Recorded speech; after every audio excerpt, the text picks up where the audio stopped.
심리학자들에 의하면 인간의 감정 중에서 가장 위험한 감정이 권태감이라고 합니다. 사람들 누구나 느끼고 살아가는 것이지만 이 권태감에 한번 사로잡히면 벗어나기가 쉽지 않다고 합니다. 특별히 남자 나이 40세, 여자 나이 35세를 지나면 이 권태감이 절정에 이르게 된다고 합니다. 누구나 다 어느 정도의 권태감을 책임감으로 누르고 살아갑니다. 하지만 더 이상 책임감이 제어력을 발휘하지 못할 때 탈선과 범죄로 이어지게 된다고 합니다.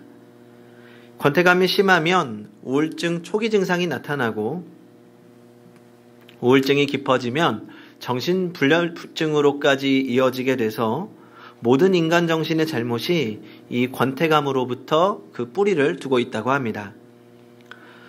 일반적으로 남자들의 권태감이 드는 경우를 크게 두 가지 이유라고 합니다. 첫째는 자신의 직장으로부터, 일로부터 오는 불만족 때문이라고 합니다. 직장에서 인정받기 원하고 직장에서 잘 하기를 원하지만 자신의 뜻대로, 능력대로 되지 않기 때문에 피로감과 무력감을 느끼게 되고 권태감을 느끼게 된다는 것입니다. 또 하나는 점점 나이를 먹어가는 자신의 모습을 보면서 10대, 20대 시절 가졌던 꿈과 이상이 점점 사라져가는 것을 보면서 이 권태감에 빠져들게 되고 그것은 무력감으로 또 삶의 의욕 저하로 이어지게 된다고 합니다. 이 여성들의 경우는 남편의 사랑이 식어진다고 느끼는 순간 아이들이 더 이상 어머니가 없어도 살 수 있을 만큼 성장한 후에 이 권태감에 시달린다고 합니다.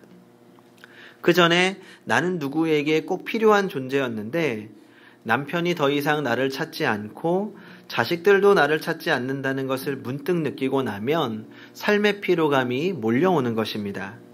그래서 이 깊은 삶의 무의성 가운데 빠져든다는 것입니다. 우리가 흔히 영원할 것처럼 여기는 사랑도 사실은 권태기가 있습니다. 미국 코닐 대학의 인간행동연구소 소장으로 신디아 하잠 교수라고 있습니다. 이분은 인간의 사랑 감정을 생체학적으로, 의학적으로 연구한 분입니다. 사랑에 빠져 있는 5,000명의 남녀와 그렇지 않은 사람을 연구하면서 사랑의 감정을 생체학적으로 풀었습니다.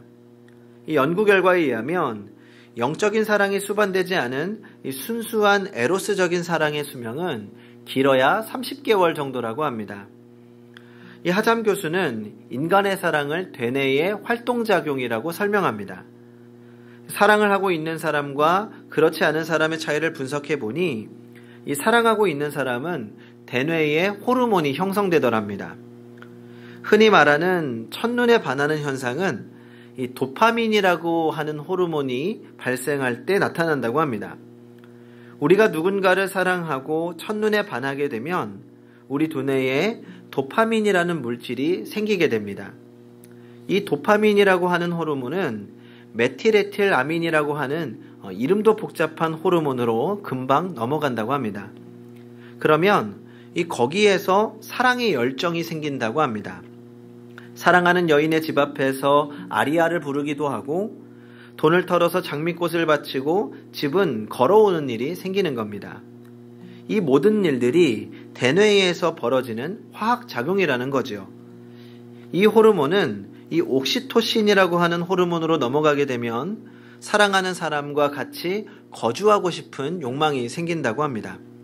사랑하는 사람과 같이 있고 싶고 떨어지기가 싫어지는 겁니다. 이 옥시토신에서 엔돌핀이 생성된다고 합니다. 엔돌핀이 생성되면 평안함을 느끼고 행복감을 느끼고 즐거움을 느끼는 단계가 됩니다. 그래서 이 하잠 교수는 인간의 사랑이라고 하는 것은 도파민으로 시작해서 엔돌핀으로 끝나는 4가지의 호르몬의 생성으로 보았습니다. 그런데 이 호르몬의 생성은 짧으면 18개월, 길면 30개월이면 더 이상 나오지 않는다고 합니다. 이 여러 번의 주기를 반복하다 보면 대뇌에 항체가 생겨서 더 이상 육적인 사랑을 가지고는 호르몬이 생성되지 않는 것입니다. 그래서 평생의 반려자, 평생에 변치 않는 내 사랑이 이 평생 원수로 변화되는 과정이 서서히 진행된다고 합니다.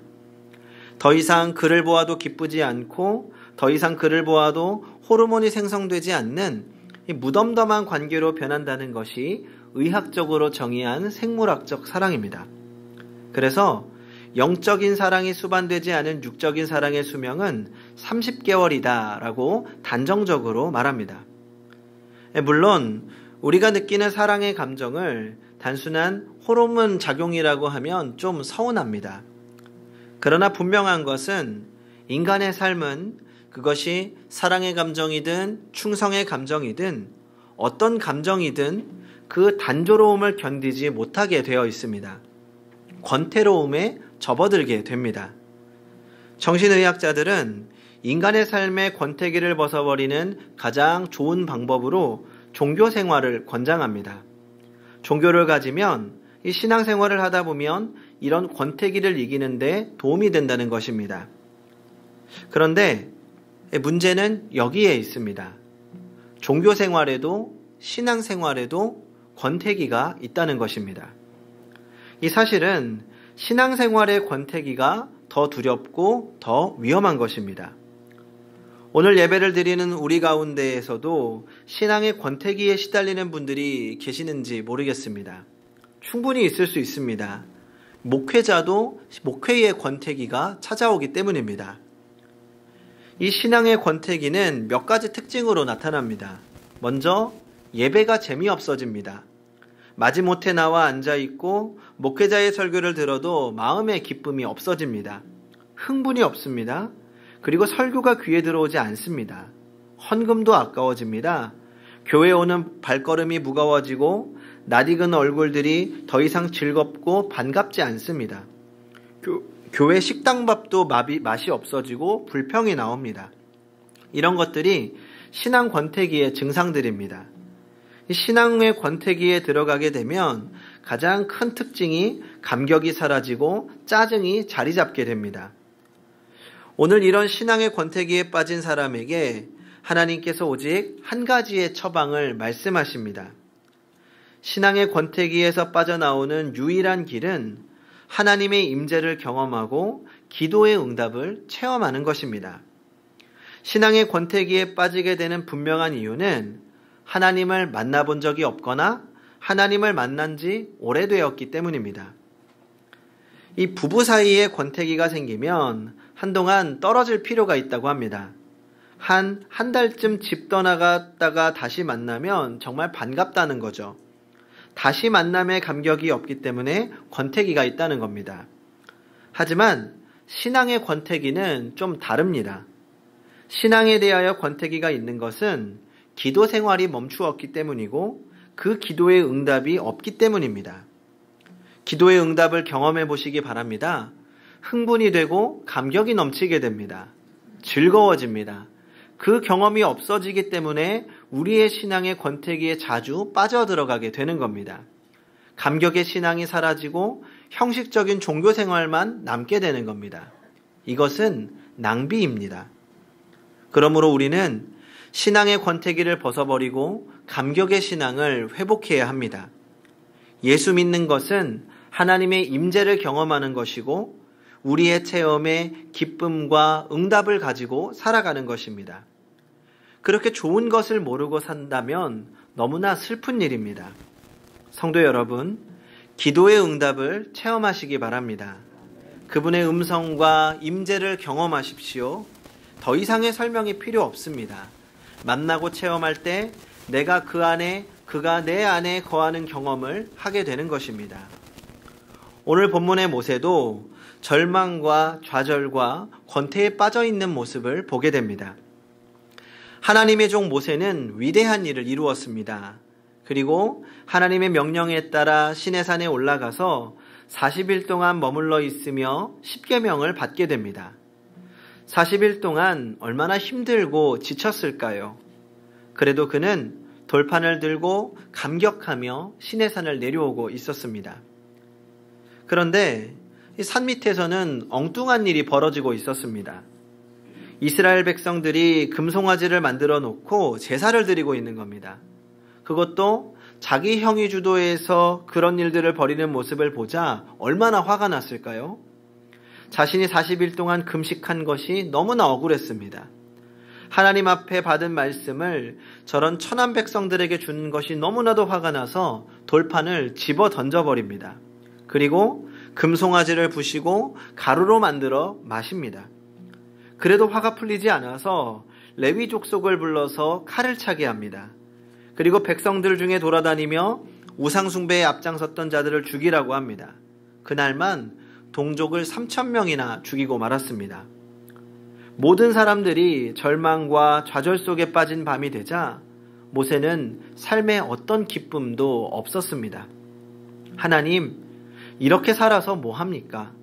내가 주의 일을 한 결과가 고작 이것입니까? 죽고 싶습니다. 차라리 내 생명을 거두어 주십시오. 좌절과 절망이 찾아왔습니다. 신앙의 권태가 찾아온 것입니다. 내가 어떻게 살아야 하나 하는 막막한 무의미성 가운데 고민하기 시작합니다. 그러자 하나님께서 그를 회막 안으로 부르십니다.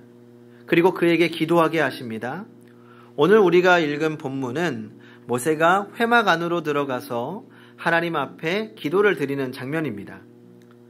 모세는 오늘의 기도를 통하여 하나님의 임재를 경험하고 응답을 체험하게 됩니다. 그는 거기서 자신의 좌절과 절망과 권태를 벗어버리고 새로운 힘을 얻게 되는 겁니다. 오늘 모세의 기도는 하나님의 마음을 감동시켰고 하나님의 음성을 듣게 됩니다. 그래서 그는 하나님의 임재를 경험하고 새 힘을 얻고 나머지 그의 사명을 잘 완수할 수 있었던 것입니다. 오늘 모세의 기도를 통해서 우리가 배울 수 있는 기도는 두 가지로 요약이 됩니다. 첫째로 주의 길을 구하는 기도를 해야 합니다. 오늘 보면 13절을 같이 한번 읽어보겠습니다. 13절 시작. 내가 참으로 주의 목전에 은총을 입었사오면 원하건대 주의 길을 내게 보이사 내게 주를 알리시고 나로 주의 목전에 은총을 입게 하시며 이 족속을 주의 백성으로 여기소서. 아멘. 우리의 필요를 하나님께 간절히 구하는 것은 필요한 기도입니다. 주님이 가르쳐 주신 기도에도 일용할 양식을 구하는 기도가 포함되어 있습니다. 삶의 모든 순간에 주님의 도우심을 구해야 합니다. 그러나 문제는 내 기도에 하나님께서 개입하실 여지가 전혀 없이 일방적으로 자기중심적인 기도를 할 때 일어납니다. 주님, 제게 이런 계획이 있습니다. 축복하여 주시옵소서. 제가 내년에는 꼭 결혼해야겠습니다. 좋은 짝을 보내주세요. 하나님, 우리 아들이 이렇게 되기를 원합니다. 꼭 이대로 들어주셔야 됩니다. 이 학교 꼭 가야 됩니다. 이 직장 꼭 들어가야 됩니다. 다른 건 안 됩니다. 우리가 전부 계획하고 하나님 앞에는 결제판만 드리는 겁니다. My way, 내 길을 정해놓고 하나님께서 이 길로 와달라고 간구하는 기도입니다. 이러한 기도는 내가 원하는 방식으로 하나님이 응답하지 않으실 때 문제가 생깁니다. 우리는 쉽게 좌절하고 신앙의 권태기에 빠지게 됩니다. 제가 마을에 계신 분들과 만나면서 의도하지 않은 신앙 상담을 하는 경우가 생깁니다. 이제 제가 목사라는 걸 알게 되는 분들이 와서 이렇게 인사하는 분들이 있습니다. 목사님, 저도 예전에는 교회 다녔었어요. 이렇게 인사하시는 분들이 꽤 많습니다. 그래서 제가 가능하면 다시 여쭈어봅니다. 아, 그러면 지금은 왜 안 다니세요? 그러면 대부분 너무 바빠서요. 시간이 없어요. 라고 말합니다. 이야기를 더 하고 싶지 않으신 거죠? 혹시라도 제가 교회 나오라고 할까봐 먼저 시간이 없다고 원천 봉쇄를 하는 겁니다. 그런데 또 다른 분들 가운데 이렇게 말씀하시는 분들이 계십니다. 저도 예전에 교회 잘 다녔어요. 그런데 그때 열심히 기도해보고 그랬는데 잘 안 들어주시더라고요. 기도해도 소용없더라고요. 이렇게 말씀하시는 분들이 생각보다 많았습니다. 그리고 실제로 많은 성도들이 내가 원하는 방식의 응답이 찾아오지 않을 때 기도의 흥미를 잃어버립니다. 기도의 재미를 잃어버리는 것이지요. 그래서 우리 기도의 가장 중요한 자세는 하나님의 개입하심을 구하는 기도입니다. 일방적인 도우심을 구하는 기도가 아니라 하나님의 섭리, 하나님의 개입하심을 구하는 기도입니다. 그리고 더 나아가서 하나님의 인도하심을 신뢰하고 나의 계획을 내려놓고 하나님의 인도하심에 맡기는 구하는 기도를 드려야 합니다. 나의 마음과 나의 계획은 제시해야 합니다. 제가 이런 생각을 갖고 있습니다. 제가 이런 고민을 가지고 있습니다. 이렇게 하기를 원합니다. 그러나 궁극적으로 주님, 나의 이 계획 위에 주님의 길을 보여주시옵소서. 어떤 것이 주님의 뜻입니까? 제가 구하는 것이 주님의 뜻에 합당합니까? 제가 가고자 하는 길이 주님의 길에 맞는 길입니까? 주님의 길을 나에게 보여주시옵소서. 이 길이 주님의 길이라면 인도하시고 아니면 막아주시옵소서. 주님의 길을 구하는 것입니다. 성도 여러분, 우리 하나님은 주님의 길을 구하는 자에게 응답하시며 역사하십니다. 모세의 기도는 이것을 우리에게 보여주고 있습니다. 주님의 은총 가운데 간구한 것, 그러나 그 이상으로 주님께 모든 것을 맡겨드리는 기도를 드려야 합니다. 내 소원을 아뢰지만 소원 이상의 주님의 길을 간구하는 기도, 이런 기도에 하나님이 역사하신다는 것을 늘 기억해야 합니다. 둘째로, 주의 긍휼과 인자와 은총을 구하는 기도를 해야 합니다. 한마디로 하자면 은혜를 구해야 합니다. 본문의 말씀을 다시 보겠습니다. 13절입니다. 내가 참으로 주의 목전에 은총을 입었사오면 원하건대 주의 길을 내게 보이사 내게 주를 알리시고 나로 주의 목전에 은총을 입게 하시며 이 족속을 주의 백성으로 여기소서. 아멘. 하나님은 주의 은총을 간구할 때 그 마음을 여십니다. 모세에게 하나님 앞에 내세울 공로가 왜 없었겠습니까? 모세는 홍해를 건넜고 사람들을 이끌었습니다.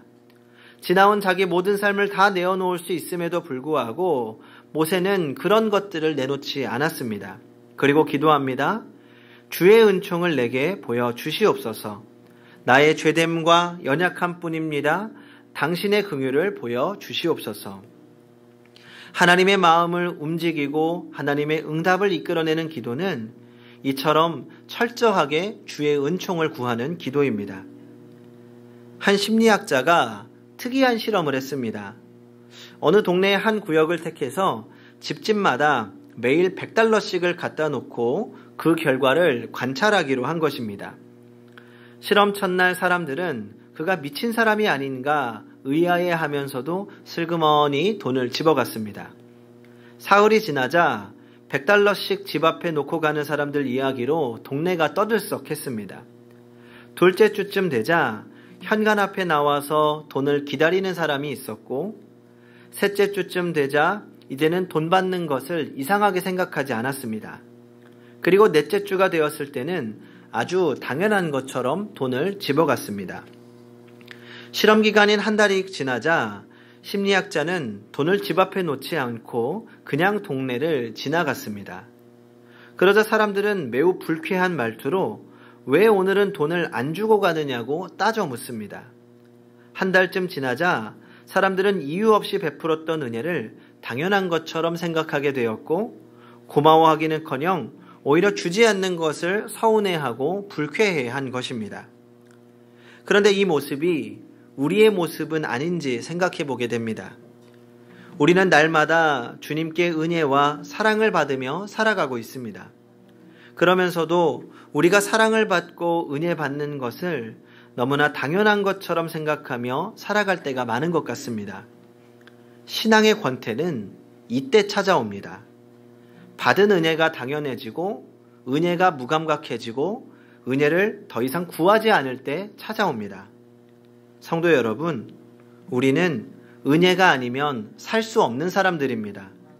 지금 우리가 잘 살고 있는 것, 우리가 잘하고 있기 때문이 아닙니다. 지금까지 살아온 것이 은혜입니다.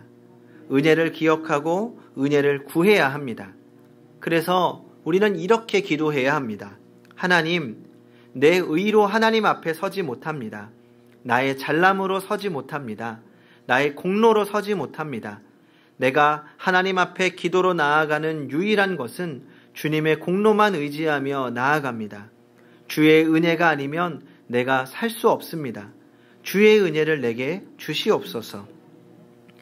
주님은 우리가 겸손히 그 은혜를 구할 때 언제나 기대 이상으로 은혜 주시는 하나님이십니다. 이렇게 모세는 주의 길을 구하며 주의 은혜를 간절히 구하며 기도합니다. 그러자 모세의 기도에 하나님께서 응답하십니다. 14절입니다. 여호와께서 이르시되 내가 친히 가리라. 내가 너를 쉬게 하리라.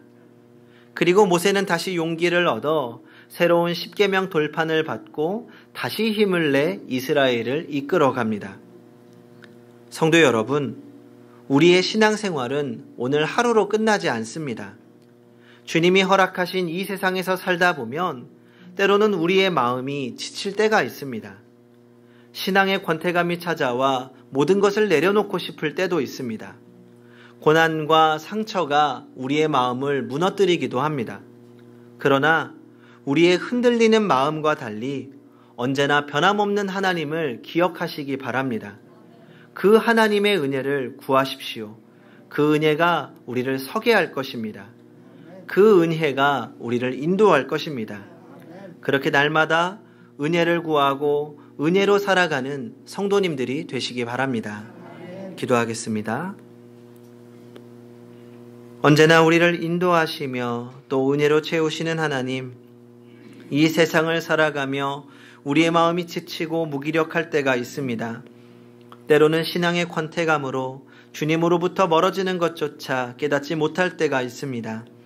이 시간 우리의 마음을 은혜로 채워 주시옵소서.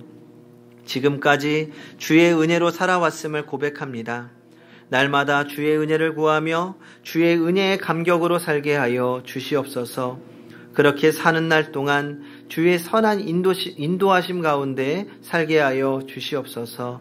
예수님의 이름으로 기도하옵나이다. 아멘.